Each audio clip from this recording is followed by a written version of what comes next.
اللہ اللہ اللہ۔ اسلام کے تیسرے خلیفہ، خلیفہ برحق، امیر المؤمنین سیدنا عثمان غنی رضی اللہ تعالی عنہ، آپ کی خلافت پر بعض لوگوں نے یہ اعتراض کیا کہ معاذ اللہ جناب عثمان غنی رضی اللہ تعالی عنہ نے خلافت پر قبضہ کیا اور بزور شمشیر طاقت کے ذریعے خلافت کو حاصل کیا، حالانکہ حضرت علی رضی اللہ تعالی عنہ کا حق تھا کہ وہ خلیفہ بنتے، لیکن جناب عثمان غنی رضی اللہ تعالی عنہ نے ان کی حق تلفی کی اور خلافت پر قبضہ کر لیا۔ یہ ایک ایسا بہتان ہے اور ایک ایسا الزام ہے جناب عثمان غنی رضی اللہ تعالیٰ عنہ کی ذات والا صفات پر کہ جو شواہد و حقائق کے بالکل برخلاف ہے۔ جناب عثمان غنی رضی اللہ تعالیٰ عنہ مسلمانوں کے تیسرے خلیفہ ہیں، خلیفہ سویم ہیں، خلیفہ برحق ہیں، اور آپ کس طرح سے مسند خلافت پر فائز ہوئے، آج اس کی تفصیل میں آپ کے گوش گزار کرتا ہوں، تاکہ بعض لوگوں کے دل و دماغ میں اگر کوئی شبہات ہیں تو ان کا ازالہ ہو۔ حضرت سیدنا جلال الدین سیوطی علیہ رحمہ نے اپنی کتاب تاریخ الخلفاء اور پیران پیر دستگیر سیدنا شیخ عبد القادر جیلانی، حضور غوث اعظم رضی اللہ تعالیٰ عنہ نے اپنی کتاب غنیت الطالبین میں بڑی تفصیل کے ساتھ اس معاملے کو لکھا ہے۔ ان دونوں کتابوں کے حوالے سے اختصار کے ساتھ خلاصہ کر کے میں آپ کی خدمت میں عرض کرتا ہوں، بات کو سمجھنے کی کوشش کیجیے گا کہ جناب عثمان غنی رضی اللہ تعالیٰ عنہ کس طرح سے مسند خلافت پر فائز ہوئے۔ جب امیر المؤمنین سیدنا عمر بن خطاب فاروق اعظم رضی اللہ تعالیٰ عنہ پر ایک مجوسی غلام نے قاتلانہ حملہ کیا اور آپ شدید زخمی ہو گئے،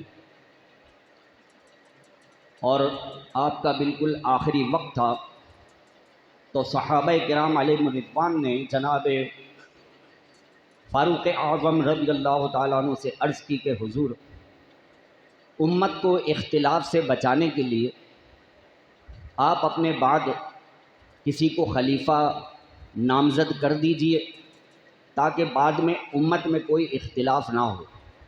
تو جناب عمر بن خطاب فاروق اعظم رضی اللہ تعالیٰ عنہ نے 6 نام دیے۔ اچھا، یہ 6 نام کون سے تھے ذرا سنیے گا۔ عشرہ مبشرہ علیہم رضوان، یہ 10 صحابہ کرام ہیں، اور ان 10 صحابہ کرام میں سے جناب ابو بکر صدیق رضی اللہ تعالیٰ عنہ ان کا انتقال ہو چکا تھا۔ حضرت سیدنا سعید بن زید رضی اللہ تعالیٰ عنہ یہ شہید ہو چکے تھے۔ حضرت ابو عبیدہ بن جراح رضی اللہ تعالیٰ عنہ یہ بھی ایک جنگ میں شہید ہو چکے تھے۔ تو یہ 3 نفوس قدسیہ تو اس وقت تک دنیا میں موجود نہیں تھے۔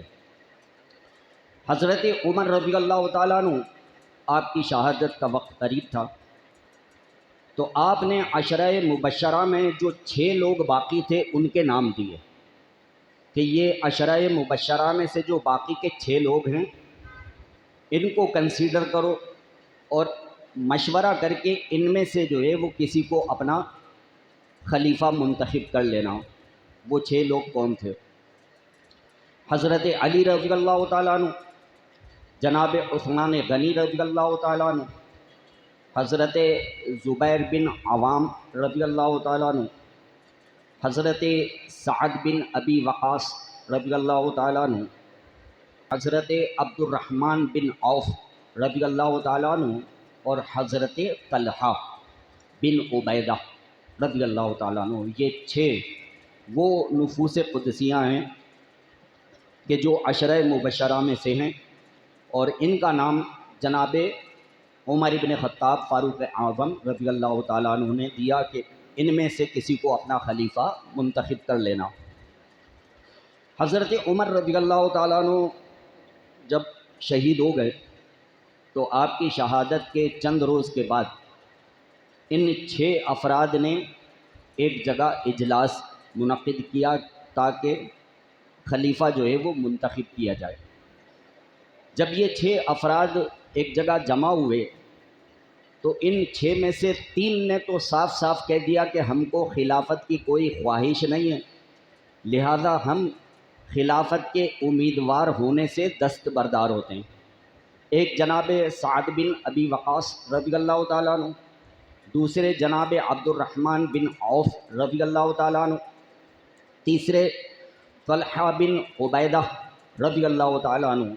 یہ 3 جو ہے وہ دستبردار ہو گئے. اب باقی کے 3 رہ گئے. ایک تھے جناب زبیر بن عوام رضی اللہ تعالیٰ عنہ، یہ نبی کریم صلی اللہ علیہ وآلہ وسلم کے پھوپھی زاد بھائی ہیں. حضرت علی رضی اللہ تعالیٰ عنہ اور جناب عثمان غنی رضی اللہ تعالیٰ عنہ. اب یہ 3 افراد رہ گئے. جناب عبد الرحمن بن عوف رضی اللہ تعالیٰ عنہ کہتے ہیں کہ ہم میں سے 3 تو دستبردار ہو گئے. اب جو دستبردار ہوئے ہیں ان میں سے کسی ایک کو فیصلے کا آپ سب لوگ مل کر اختیار دے دیں کہ وہ اللہ اور اس کے رسول کے حکم کے مطابق فیصلہ کرے.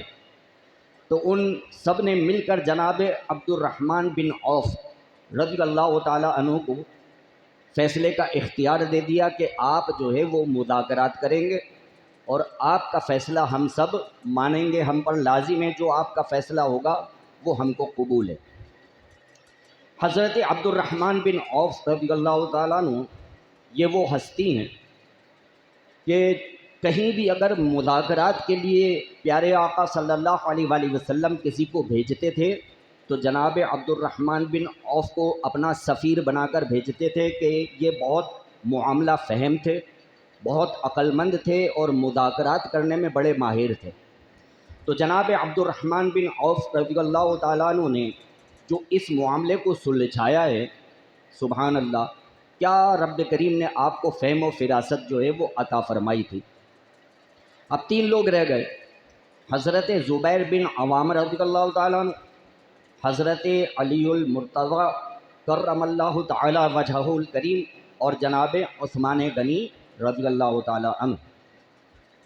آپ نے سب سے پہلے جو بدری صحابہ کرام تھے مدینہ منورہ میں جنہوں نے غزوہ بدر میں حصہ لیا تھا ان کو بلایا اور ان کو بلا کر ایک ایک سے یہ پوچھا کہ ان 3 میں سے آپ کس کو اپنا خلیفہ جو ہے وہ تصور کریں گے کہ اگر اس کو خلیفہ بنا دیا جائے. تو بدری صحابہ کرام میں سے اکثریت کی رائے جو ہے وہ جناب عثمان غنی رضی اللہ تعالیٰ عنہ کی طرف تھی. پھر آپ نے غزوہ احد میں جو صحابہ کرام شریک ہوئے تھے ان کو بلایا، ان کا اجلاس کیا، ان میں سے ایک ایک کو الگ الگ بلا کر کے آپ نے یہی بات کی اور ان میں سے بھی اکثریت نے جو ہے وہ جناب عثمان غنی رضی اللہ تعالیٰ عنہ کے حق میں ووٹ دیا. اس کے علاوہ جو کبار صحابہ کرام تھے علیہم الرضوان ان سے بھی آپ نے مشورہ لیا. ان سب سے جب آپ نے مشورہ لیا تو اکثریت کی رائے جو ہے وہ جناب عثمان غنی رضی اللہ تعالیٰ عنہ کے حق میں تھی. اب آپ دیکھیے کہ آپ نے فیصلہ کس طرح سے کیا. یہ 3 رہ گئے تھے، جناب زبیر بن عوام، حضرت علی المرتضی کرم اللہ تعالی وجہہ الکریم، اور جناب عثمان غنی رضی اللہ تعالیٰ عنہ، یہ 3 رہ گئے تھے۔ آپ نے تینوں سے الگ الگ ملاقات کی تنہائی میں۔ حضرت زبیر بن عوام رضی اللہ تعالیٰ عنہ سے آپ کہتے ہیں کہ اے زبیر، بالفرض اگر میں تم کو اپنا خلیفہ نہ بناؤں تو یہ بتاؤ کہ جناب علی اور جناب عثمان میں سے تم کس کو چاہو گے کہ وہ خلیفہ بنے؟ تو جناب زبیر بن عوام کہتے ہیں کہ میں جناب عثمان غنی رضی اللہ تعالیٰ عنہ کو منتخب کروں گا، اگر میں نہ بنا تو عثمان غنی۔ پھر آپ نے حضرت علی رضی اللہ تعالیٰ عنہ سے تنہائی میں ملاقات کی اور کہا کہ اے علی، بالفرض اگر میں تم کو خلیفہ نہ بناؤں تو یہ بتاؤ کہ جناب زبیر اور جناب عثمان، ان دونوں میں سے تم کس کو چاہو گے کہ وہ مسلمانوں کا خلیفہ بنے؟ تو حضرت علی کہتے ہیں اگر میں خلیفہ نہ بنا تو ان دونوں میں سے میں عثمان کو اختیار کروں گا کہ عثمان کو خلیفہ بنایا جائے۔ پھر آپ نے جناب عثمان غنی رضی اللہ تعالیٰ عنہ کو تنہائی میں بلایا اور اکیلے میں ان سے کہا کہ اے عثمان، بالفرض اگر میں تم کو خلیفہ منتخب نہ کروں تو یہ بتاؤ کہ زبیر اور علی میں سے تم دونوں میں سے کس کو چاہو گے کہ وہ مسلمانوں کا خلیفہ بنے؟ تو جناب عثمان غنی رضی اللہ تعالیٰ عنہ نے فرمایا کہ اگر میں خلیفہ نہ بنا تو میں چاہوں گا کہ علی کو جو ہے وہ خلیفہ بنایا جائے۔ اب ان 3 میں سے 2 اور 1 کی اکثریت ہو گئی، بات سمجھ میں آ رہی ہے؟ ان 3 میں سے 2 اور 1 کا فیصلہ ہوا۔ 2 کا فیصلہ جناب عثمان غنی کے لیے ہے اور 1 کا فیصلہ حضرت علی کے لیے ہے۔ اس کے علاوہ بدری صحابہ کرام اور احد میں شرکت کرنے والے صحابہ کرام اور دیگر جو کفار میں تھے، ان میں سے بھی اکثریت کی رائے جناب عثمان غنی کے لیے تھی۔ تو پھر آپ نے صحابہ کرام علیہم الرضوان کو جمع کیا اور اپنا فیصلہ سنا دیا کہ یہ 3 جو امیدوار ہیں ان میں سے بھی 2 اور 1 کا فیصلہ جناب عثمان غنی کے حق میں ہے، لہذا میں عبد الرحمن ابن عوف جناب عثمان غنی کے ہاتھ پر بیعت کرتا ہوں۔ آپ نے عثمان غنی کے ہاتھ پر بیعت کی اور آپ کو اپنا خلیفہ منتخب کر لیا۔ اب آپ کو پتہ ہے کہ حضرت عبد الرحمن ابن عوف کے بعد دوسرے نمبر پر جناب عثمان غنی کے ہاتھ پر کس نے بیعت کی؟ دوسرے نمبر پر حضرت علی المرتضی کرم اللہ تعالی وجہہ الکریم نے جناب عثمان غنی کے ہاتھ پہ بیعت کی اور کہا کہ میں بھی جناب عثمان غنی کو اپنا خلیفہ منتخب کرتا ہوں۔ تو جب حضرت علی نے جناب عثمان غنی کو اپنا خلیفہ منتخب کر لیا تو اب حضرت علی کی محبت میں جناب عثمان غنی کی شان میں تبرہ کرنا یا ان کی شان میں گستاخی کرنا یہ کسی کو زیب نہیں دیتا، کیونکہ خود حضرت علی نے جناب عثمان غنی رضی اللہ تعالیٰ عنہ کو اپنا خلیفہ منتخب فرما لیا۔ پھر اس کے بعد دیگر صحابہ کرام علیہم الرضوان نے بھی جناب عثمان غنی رضی اللہ تعالیٰ عنہ کے ہاتھ پر بیعت کی۔ اس طرح سے جناب عثمان غنی رضی اللہ تعالیٰ عنہ صحابہ کرام علیہم الرضوان کی اکثریت کی رائے کی روشنی میں مسلمانوں کے خلیفہ منتخب ہوئے۔ لہذا یہ کہنا کہ جناب عثمان غنی رضی اللہ تعالیٰ عنہ نے بزور شمشیر اور طاقت کے ذریعے حضرت علی کی حق تلفی کرتے ہوئے خلافت پر قبضہ کر لیا، یہ بہت بڑا جھوٹ ہے، بہت بڑا بہتان ہے۔ حضرت عثمان غنی رضی اللہ تعالیٰ عنہ خلیفہ سوئم ہیں، اسلام کے تیسرے خلیفہ ہیں اور خلیفہ برحق ہیں، یہی ہمارا عقیدہ اور ایمان ہے۔ حضرت علی رضی اللہ تعالیٰ عنہ کا جو دور خلافت ہے وہ 12 سال ہے۔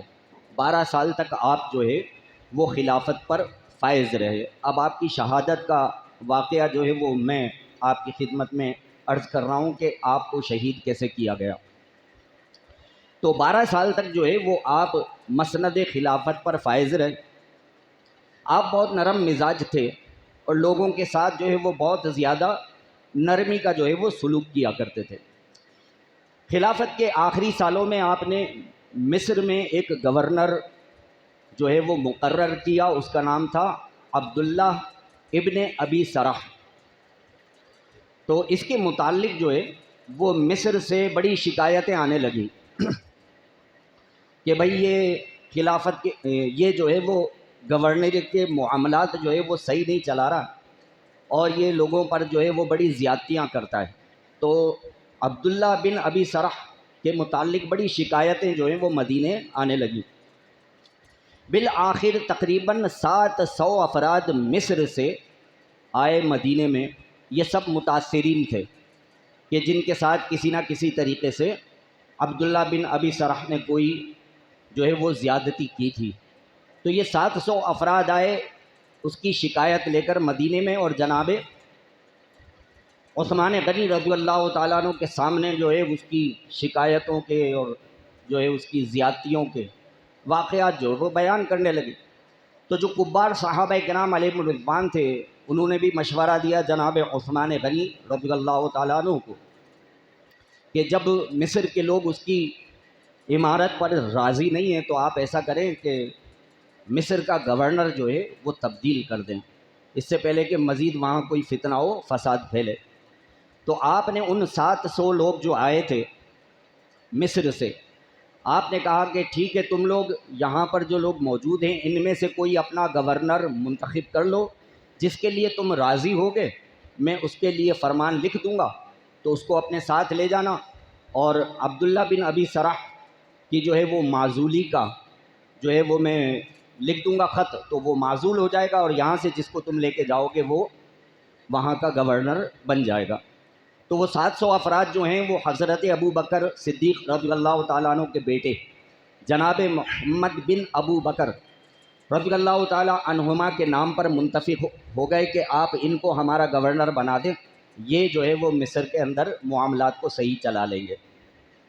اچھا، جب یہ 700 افراد چلے تھے مصر سے تو عبداللہ بن ابی سرح نے ایک شخص تھا مروان، اور یہ مصر میں جناب عثمان غنی رضی اللہ تعالیٰ عنہ کے تجارت کے معاملات کو دیکھا کرتا تھا، اور یہ وہاں پر جو ہے وہ آپ کا نمائندہ تھا۔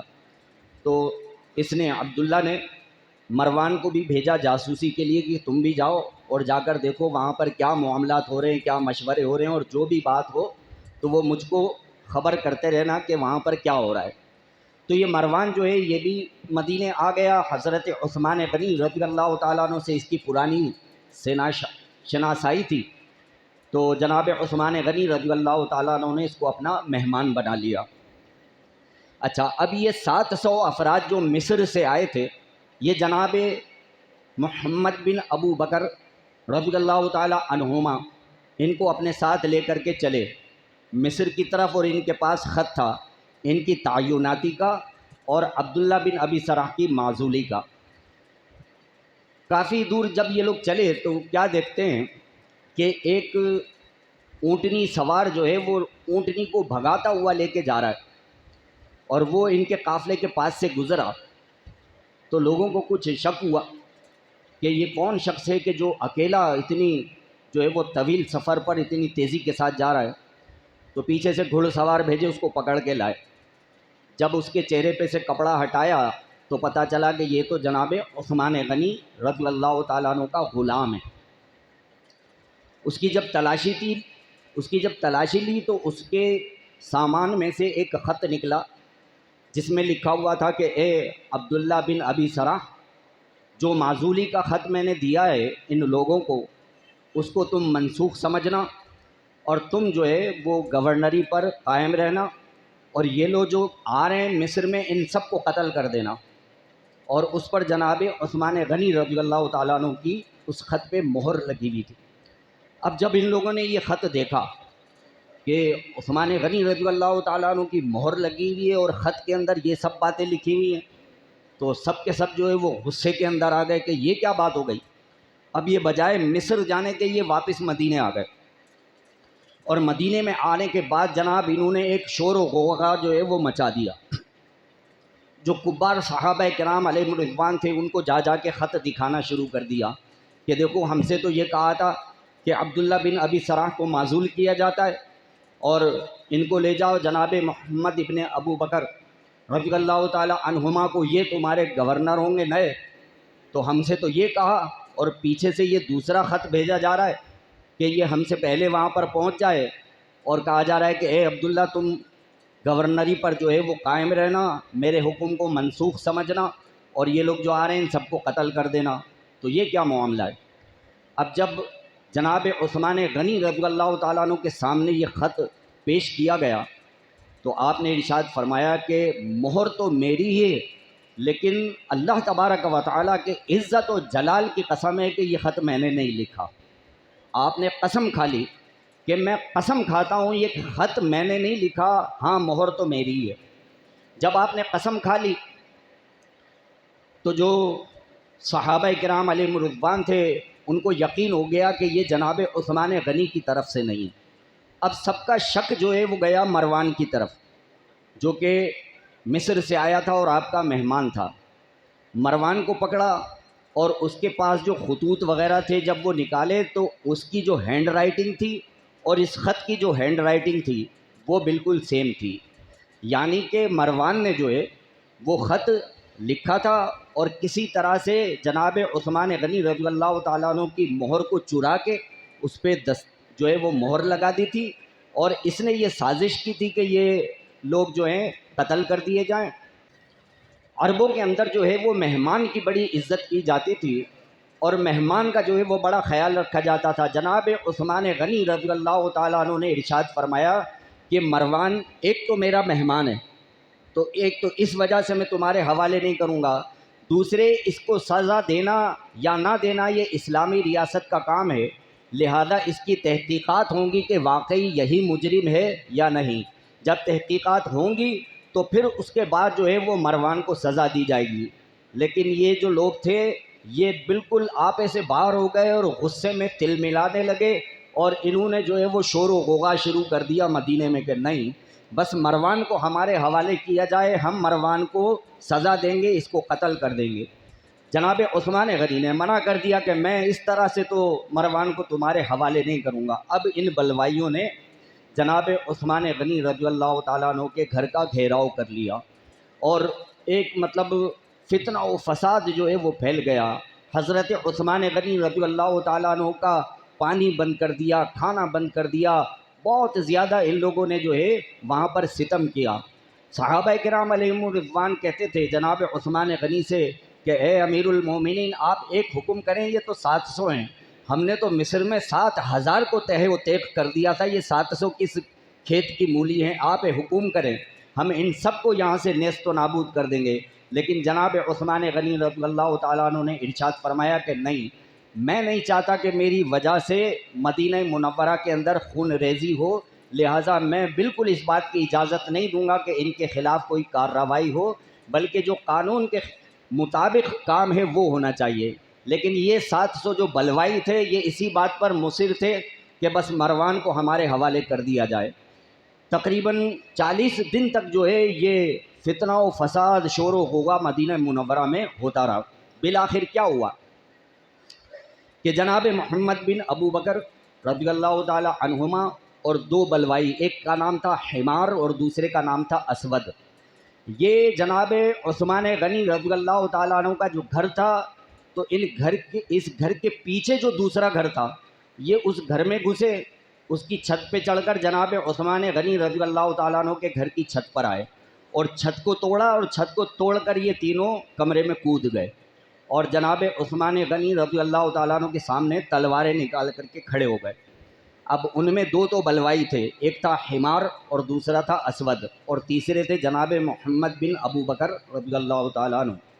حضرت عثمان غنی رضی اللہ تعالیٰ عنہ نے ان دونوں کو تو کچھ نہ کہا، جناب محمد بن ابو بکر جو تلوار لے کر کے کھڑے ہوئے تھے ان سے کہا کہ اے محمد بن ابو بکر، اگر اس وقت تمہارے والد ابو بکر ہوتے اور تم کو اس حال میں دیکھتے کہ تم اپنے چچا کے لیے تلوار لے کر کے کھڑے ہوئے ہو تو سوچو ذرا تمہارے والد کے دل پہ کیا گزرتی۔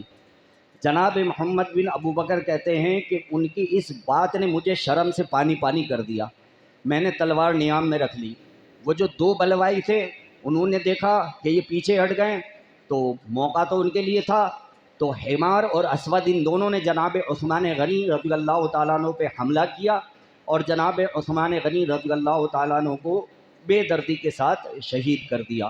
اس طرح سے 35 سن ہجری 18 ذی الحج کو جناب عثمان غنی رضی اللہ تعالیٰ عنہ کی شہادت ہوئی، اور پھر بڑے معاملات جو ہے وہ آگے خراب ہوئے۔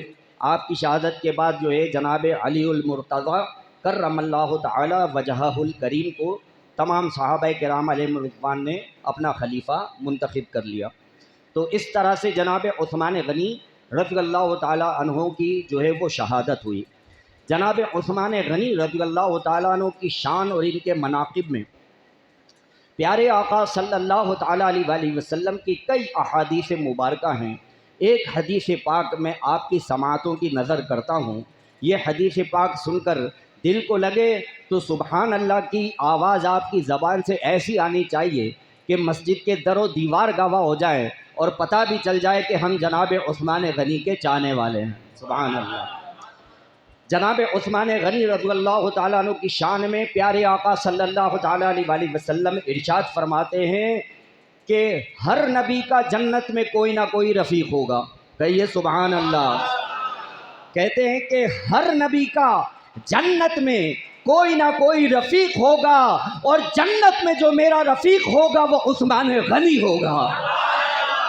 فرماتے جنت میں جو میرا رفیق ہوگا وہ عثمان غنی ہوگا۔